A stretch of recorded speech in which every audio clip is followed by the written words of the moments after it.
Good evening everyone, even though there are limited people.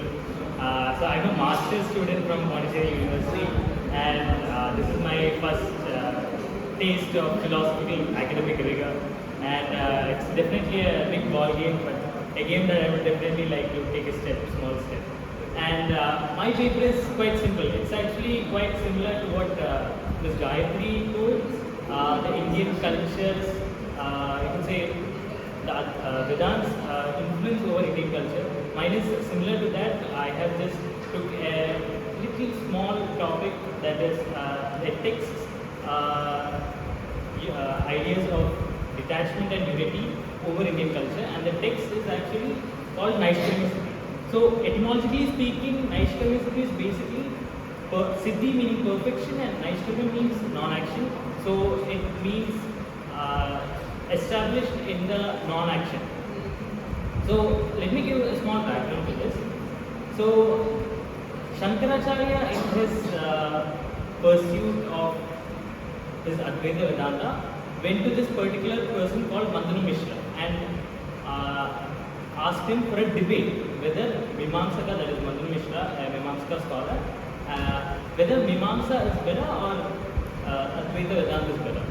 And through this debate, long debate, Madhav Mishra he faced. So he had to convert to Advaita Vedanta, study Shankaracharya school philosophy, and write a book or a commentary on his Brahma Sutra Bhashya. So, as Gayatri has already told the notions of detachment, unity, the Indian culture, how it's basically the one truth, different layers or paths. I would just like to conclude or add what something she has told.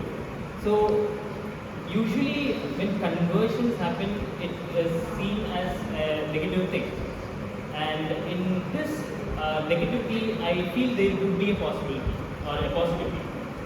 So when Madhav Mishra converted his pretty much whole life and changed his name to Sureshwara and wrote this Naiskarmyasiddhi, he accepted Advaita Vedanta, yet he had some Mimamsaka philosophy to him.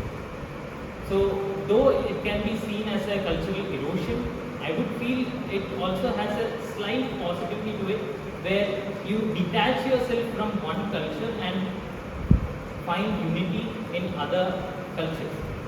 This is one pathway which Madhav Mishra, or also known as Sureshwara, took, and I would like to conclude with that. Thank you.